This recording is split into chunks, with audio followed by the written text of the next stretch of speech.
Me llamo Gael, tengo 29 años, y durante gran parte de mi vida me sentí como un extraño dentro de mi propia familia. No porque yo quisiera distanciarme de ellos, sino porque ellos se encargaron de hacerme sentir así desde que era adolescente. Mi madre murió cuando yo tenía 10 años, y mi padre, que era un hombre reservado, serio, pero justo, se volvió aún más hermético tras su muerte. Aún así, siempre me trató con cariño, a su manera.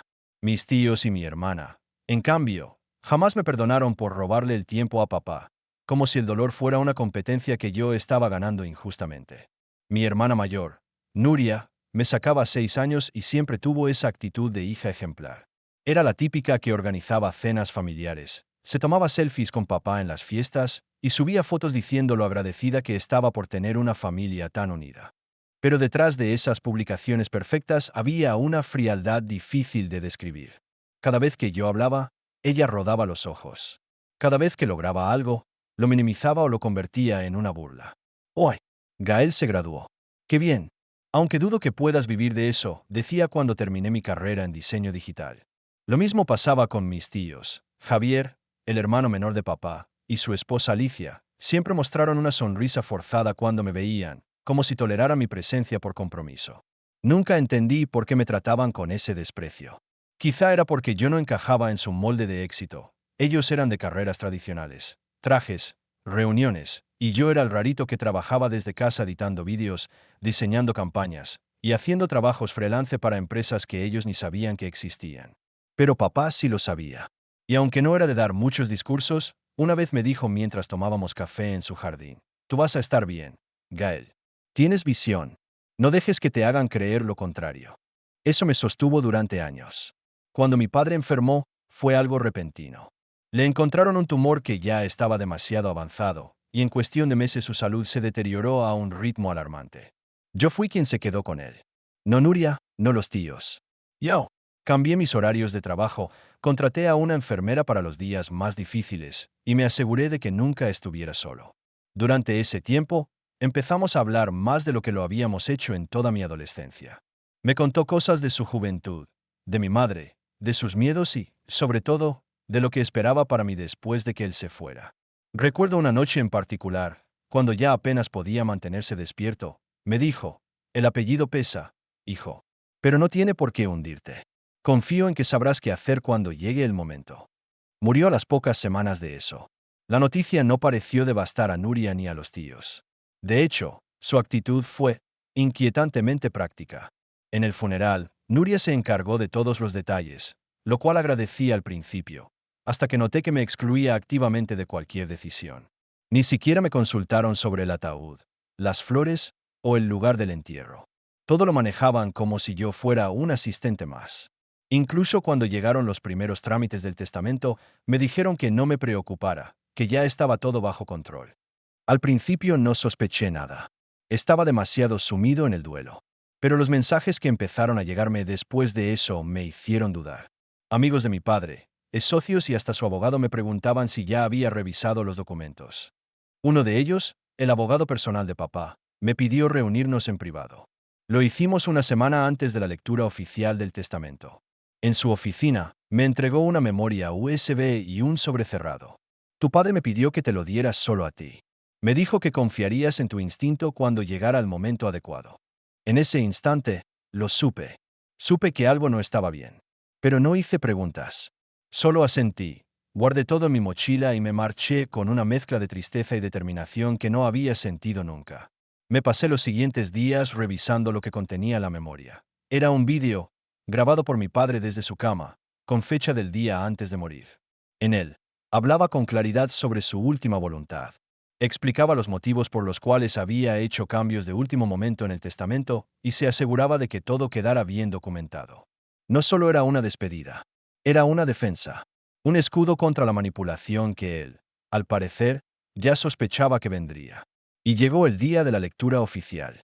Nos reunimos todos en la antigua casa de los tíos, un lugar cargado de recuerdos incómodos para mí. El ambiente era tenso, pero ellos parecían bastante seguros de sí mismos. Nuria estaba vestida como si fuera a recibir un premio, con ese aire altivo que tanto la caracterizaba. Javier, mi tío, tomó la palabra antes incluso de que el abogado comenzara. Bueno, Esto es solo una formalidad. Ya está todo arreglado. Así que no hay necesidad de hacer un drama, dijo, sonriendo como si hubiera ganado una partida de ajedrez sin mover una sola pieza. Luego me miró. Tú ni siquiera deberías estar aquí. Siempre fuiste la vergüenza de la familia. No pude evitar apretar los puños, pero me contuve. Nuria añadió, con una sonrisa que me dio escalofríos, ya repartimos todo. Pero bueno, si quieres quedarte con alguna planta del jardín, no creo que haya problema. Se rieron. Todos.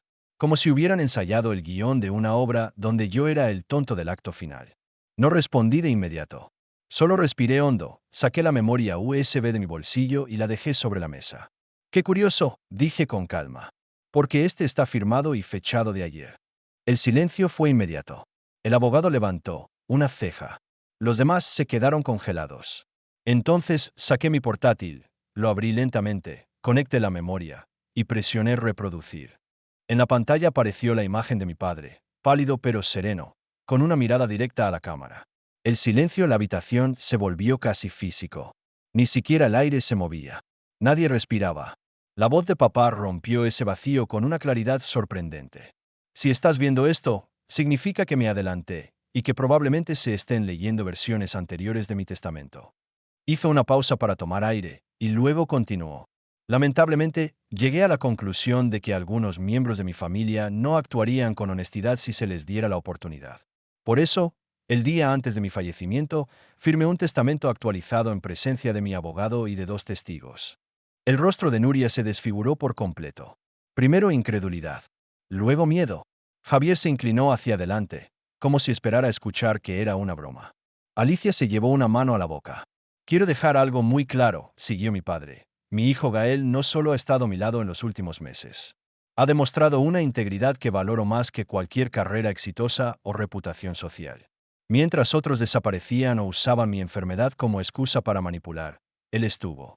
Por eso, todo lo que poseo pasará directamente a su nombre. La casa, los terrenos, la cuenta bancaria, los derechos sobre las patentes y cualquier otra propiedad que forme parte de mi patrimonio. La conmoción fue absoluta. Nuria se puso de pie de golpe y gritó, «Eso no es válido, eso no puede ser legal». El abogado, sin perder la compostura, respondió, «De hecho, señora, sí lo es. El documento firmado ayer tiene todos los sellos necesarios. Lo registramos esta mañana a primera hora». Y sacó del maletín una carpeta con el testamento actualizado. «Esto es una trampa», chilló Javier. Él estaba enfermo, no podía tomar decisiones claras. Pero justo entonces, en el vídeo, papá dijo, como si respondiera desde el más allá, «Sí, mi salud ha decaído. Pero mi mente sigue siendo mía». Para quienes intenten impugnar esto, hay grabaciones, certificados médicos y declaraciones notariales que prueban que estaba en plena capacidad mental. No juguen sucio. No les va a salir bien. Alicia empezó a llorar, o a fingir que lloraba. Nuria apretaba los labios con tanta fuerza que pensé que iba a romperse los dientes. Se acercó al abogado y dijo en voz baja pero rabiosa, «Esto no se va a quedar así. No tienes idea de lo que estás haciendo». Yo no dije nada. Solo observaba. No con venganza, con claridad. Esa misma claridad que mi padre me pidió que mantuviera. El vídeo terminó con una última frase que me desgarró el alma. «Gael, sé que esto no va a ser fácil, pero espero que puedas comenzar una nueva etapa sin miedo. Vive con libertad. Y no te dejes cargar con la culpa de quienes nunca te valoraron». Sell la laptop. Nadie dijo nada durante varios segundos. El abogado procedió a leer oficialmente el testamento frente a todos, confirmando que el notario había autenticado la firma, que todo estaba en regla, y que cualquier intento de impugnación tendría pocas probabilidades de éxito. Después de la lectura, mis tíos se fueron sin despedirse. Nuria fue la última en quedarse. Me miró con un odio que quemaba. «Disfrútalo mientras puedas. Pero no creas que ganaste». Yo, por primera vez en mucho tiempo, la miré sin miedo. «No gain nada, Nuria. Solo recuperé lo que papá me dejó. Lo tuyo fue la máscara que por fin se cayó». Esa noche regresé a casa con el corazón en un puño. No porque estuviera feliz, sino porque todo el peso de los años, los desplantes, las humillaciones, se sentía ahora distinto. Como si cada herida hubiera construido una coraza que ya no necesitaba esconder. Y ahí estaba, frente a mí, la casa en la que crecí. Mi nuevo comienzo. Pero también el fin de una mentira que mi familia había sostenido demasiado tiempo. Los días siguientes fueron una mezcla de silencio y tensión. No había llamadas, ni mensajes, ni siquiera indirectas en redes sociales, cosa rara en Nuria. Pero el silencio no era paz. Era una calma forzada, como esa sensación de que una tormenta se está formando detrás de las montañas y solo estás esperando el primer trueno. La casa, mi casa, ahora, no se sentía como tal. Era grande, espaciosa, pero fría. No porque estuviera vacía, sino porque estaba llena de recuerdos que no sabía cómo procesar. El sillón donde papá se sentaba a leer, el reloj antiguo que él mismo reparó cuando yo tenía 15, la pequeña mesa del jardín donde desayunábamos los domingos. Cada rincón me hablaba. Y aunque dolía, también me daba fuerzas. Él no me dejó todo esto por obligación. Me lo dejó porque creyó en mí cuando nadie más lo hizo. A pesar de eso, no me sentía triunfante. Lo que sentía era una mezcla incómoda de justicia y tristeza. Porque, sí, había salido adelante, había defendido mi lugar, pero había perdido a mi padre. Y aún no sabía si estaba listo para enfrentar lo que venía. Una tarde, mientras revisaba papeles en el despacho, ese despacho que siempre estuvo prohibido para mí de niño, y que ahora me pertenecía por completo, escuché el timbre. Miré por la cámara del portero eléctrico y sentí un nudo en el estómago. Era Nuria. Abrí, con cautela. Ella entró sin saludar, sin mirar a los lados, como si aún creyera que esa casa era suya. ¿Qué quieres? Le pregunté con un tono seco, sin ser agresivo. Necesito hablar contigo, dijo, y su voz no era ni desafiante ni arrepentida. Era la voz de alguien que venía con un guión memorizado. Nos sentamos en el salón. Ella se quedó mirando el retrato de papá, el mismo que colgaba sobre la chimenea. Sé que esto fue inesperado, empezó. ¿Inesperado? Interrumpí. ¿Te refieres a que papá decidió no premiar tu desprecio con una mansión? Mira, Gail, suspiró, irritada. No van a pelear. Solo vine a proponer algo práctico. No respondí. La dejé continuar. La casa, el terreno, las cuentas. No vas a poder manejar todo esto solo. Tú trabajas en una computadora. No sabes lo que implica mantener una propiedad así. Lo que estoy diciendo es, quizás podríamos llegar a un acuerdo. Te quedas con parte. Vens el resto. Lo repartimos. Tú ganas. Yo gano. Todos contentos. Me reí. No pude evitarlo. ¿Sabes cuántas veces me dijiste que era una vergüenza? ¿Que no servía para nada? ¿Y ahora quieres que seamos socios? Era sarcasmo, Gail. Cosas de hermanos. No tienes por qué tomártelo tan personal. Me incliné hacia adelante, con los codos en las rodillas. Cuando papá murió, tú ya habías llamado al cerrajero para cambiar las chapas de la casa. Cosas de hermanos no es eso. Lo tuyo fue codicia. Lo de Javier también. Lo de todos ustedes. Me borraron incluso antes de que el ataúd tocara la tierra. Ella no contestó. Solo apretó la mandíbula.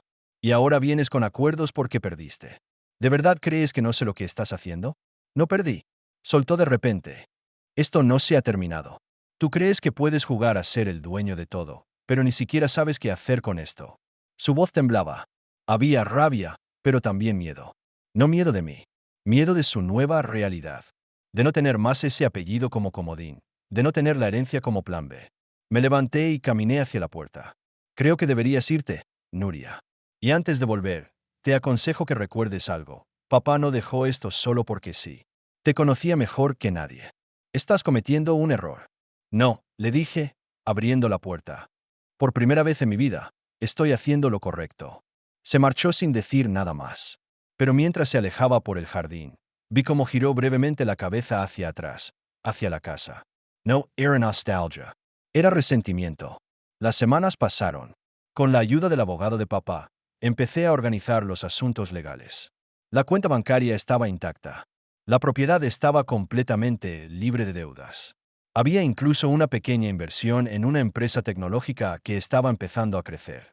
Mi padre había pensado en todo. Pero entonces, empezó lo que yo ya temía, el contraataque. Primero fueron los rumores. Amigos en común de la familia empezaron a llamarme para decirme que Javier y Nuria andaban diciendo que había manipulado a papá, que me había aprovechado de su debilidad, que yo mismo había grabado el vídeo. Algunos lo creyeron, otros no, pero el daño estaba en marcha. Luego vino la demanda. Una mañana, mientras revisaba algunos documentos en el despacho, sonó el timbre. Esta vez no era Nuria. Era un notificador judicial. Me entregó una carpeta gruesa. Dentro, Una demanda por invalidez testamentaria firmada por Nuria y Javier. Decían que papá no estaba en sus cabales. Que lo presioné. Que me aproveché. Me quedé en silencio por varios minutos después de leerla. Sentí una mezcla de rabia, dolor y un cansancio que me atravesaba los huesos. Pero luego, recordé algo. Algo que aún no había usado. La otra parte del contenido de la memoria USB. Esa noche no pude dormir. Me quedé en el despacho, con la lámpara encendida y el sobre cerrado que el abogado de papá me había entregado junto con la memoria USB. Hasta ese momento, no lo había abierto. Lo guardé con respeto, casi como una reliquia. Pero ahora era necesario. Deslicé el dedo bajo la solapa y lo abrí con cuidado. Dentro había varios documentos, certificados médicos, una carta firmada por el doctor de papá declarando que, hasta el último día, su juicio estaba intacto. También había una serie de capturas de pantalla de correos, fechas de reuniones notariales, declaraciones juradas de los testigos del Nuevo Testamento, y una carta. Una carta escrita a mano. Para mí. La reconocí de inmediato por la letra. La caligrafía fuerte y meticulosa de papá. Gael comenzaba. Si estás leyendo esto, es porque decidiste luchar. Y si decidiste luchar, es porque comprendiste que esto ya no se trata solo de herencia. Se trata de romper un ciclo. Lo que tus tíos y tu hermana intentan hacer no es nuevo. Lo hicieron con tu madre también. Nunca te lo dije, porque pensé que era mejor protegerte, pero Alicia y Javier la presionaron durante años. La convencieron de que tú no necesitabas tanto cariño, de que no debíamos malcriarte. Esa culpa me acompañó siempre. Nunca los confront. Nunca defendí lo suficiente a tu madre. Pero tú no tienes por qué repetir mis errores. Trade saliva. El nudo en la garganta era físico. Continué leyendo, con las manos temblando. He dejado evidencia. La memoria USB tiene dos carpetas. Una es la grabación del testamento, que ya viste. La otra contiene audios. No fui tonto, Gail. Cuando comenzaron las visitas sospechosas, las conversaciones ambiguas, decidí grabar.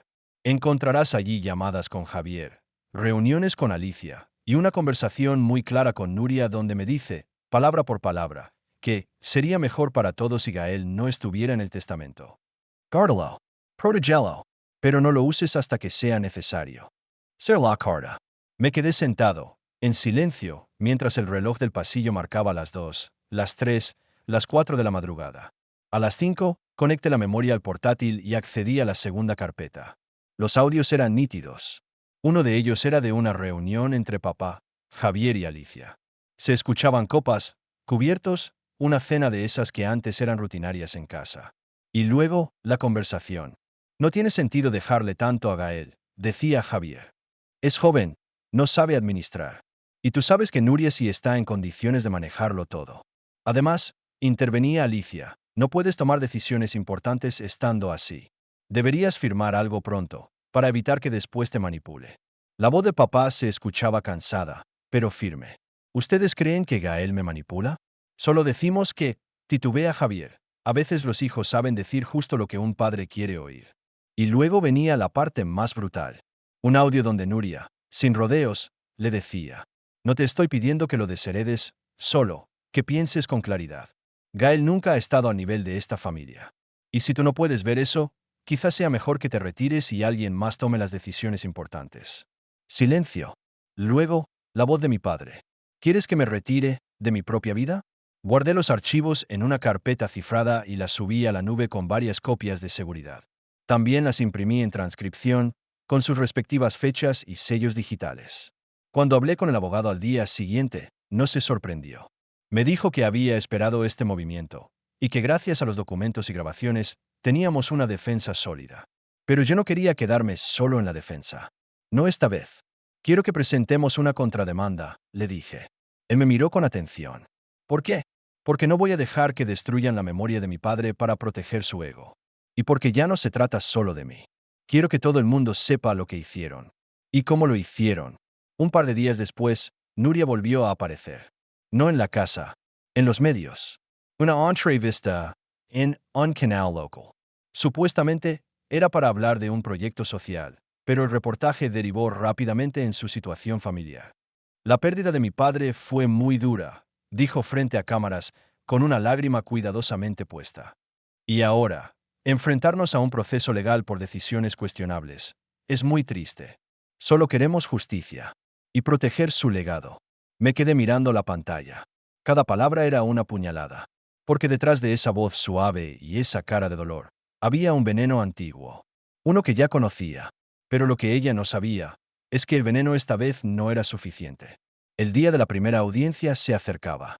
La casa, que al principio me parecía vacía, ahora estaba llena de papeles, carpetas y cajas con documentos. Pero también estaba llena de propósito.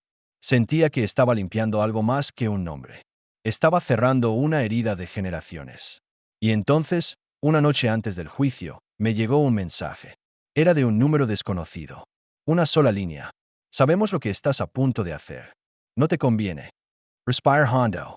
Leí el mensaje otra vez y luego lo borré sin responder. No era miedo lo que sentía. Era determinación. Porque después de todo lo que había soportado, los años de desprecio, el intento de borrar mi existencia, la manipulación de la memoria de mi padre, no me iban a asustar con una amenaza de último minuto. Era tarde para eso. A la mañana siguiente, el juzgado estaba frío y silencioso. Mi abogado, un hombre mayor de voz tranquila, me acompañaba mientras cargábamos la evidencia impresa y digital. Del otro lado, Nuria entró con su típica expresión de víctima incomprendida, flanqueada por Javier y un abogado joven, claramente nervioso. Alicia no estaba. Según me enteré, había decidido no involucrarse más. El juez, una mujer de rostro severo, abrió el caso con una voz firme. Comenzaron ellos, presentando su demanda, que mi padre no estaba en condiciones mentales, que yo lo había aislado, que me beneficié económicamente al manipular a un hombre enfermo. Decían que las grabaciones podían haber sido editadas, que la firma podía haber sido forzada, que papá era vulnerable a mi influencia. Yo los observaba sin pestañear. Me preguntaba si realmente se creían sus propias palabras o si solo intentaban repetirlas con la esperanza de convencer a alguien. Cuando fue nuestro turno, todo cambió. Mi abogado presentó los certificados médicos, las pruebas de capacidad mental firmadas por dos especialistas y los registros notariales del Nuevo Testamento con firma, huella digital y validación biométrica. Luego, encendimos los altavoces y pusimos los audios. En ese recinto solemne y silencioso, la voz de Nuria diciendo que Gael nunca ha estado al nivel de esta familia resonó como un cuchillo sobre mármol. Cuando el audio de Javier sugiriendo que me desheredaran terminó, se produjo un silencio incómodo. Nadie se atrevía a mirarme. Ni siquiera el abogado de Nuria. Era evidente que ya no había argumento posible. Y entonces el juez habló. No solo las pruebas presentadas por el señor Gael son contundentes, sino que además reflejan un patrón de manipulación y presión indebida por parte de los demandantes. Este tribunal no solo desestima la demanda de nulidad del testamento, sino que además considera procedente la contrademanda por difamación y daños morales. El martillo golpeó. El sonido fue seco. Definitivo. Javier se desplomó en su silla. Nuria. Bueno, Nuria se levantó sin decir nada. Sin lágrimas esta vez. Solo se fue. Como quien sabe que todo terminó. La noticia es esparció. En los días siguientes, varios familiares que antes no me dirigían la palabra me escribieron para felicitarme. Algunos conocidos de Nuria me contaron que ella había cerrado sus redes, que su reputación estaba dañada y que incluso había perdido su puesto en una fundación en la que trabajaba. Javier, por su parte, fue demandado por evasión fiscal poco después, cuando una revisión de sus finanzas, desencadenada por su intento de quedarse con bienes ajenos, destapó varias irregularidades. Alicia se mantuvo al margen. No volvió a comunicarse conmigo. Yo no celebré con champán ni publiqué frases motivadoras. Solo me senté en el jardín de la casa, con una taza de café, mirando el amanecer como lo hacía con papá. Por primera vez, me sentí en paz. Había hecho justicia. No solo legal. Emotional. Había roto una cadena de abuso silencioso que venía arrastrándose por años. Y eso, más que cualquier herencia, fue el verdadero regalo de mi padre. Pasaron los meses. Renové la casa. No la vendí, como todos esperaban. La convertí en un hogar real. Reabrí el taller de papá, doné parte del dinero a una fundación de cuidados paliativos y me dediqué a vivir tranquilo. Sin rencores, pero con memoria. Una tarde, encontré una caja más en el desván. Dentro, fotos de mi madre. Cartas entre ella y papá. Cosas que nunca supe que existían. Y en una de ellas, ella escribía: Gael es fuerte. Más de lo que creen. Algún día, se lo demostrarás a todos. incluyéndote a ti mismo. Tenía razón. Lo hice. Y no necesitaba su perdón. Porque nunca necesité su aprobación. Solo necesitaba recordar quién era, y nunca más dejar que me hicieran olvidarlo.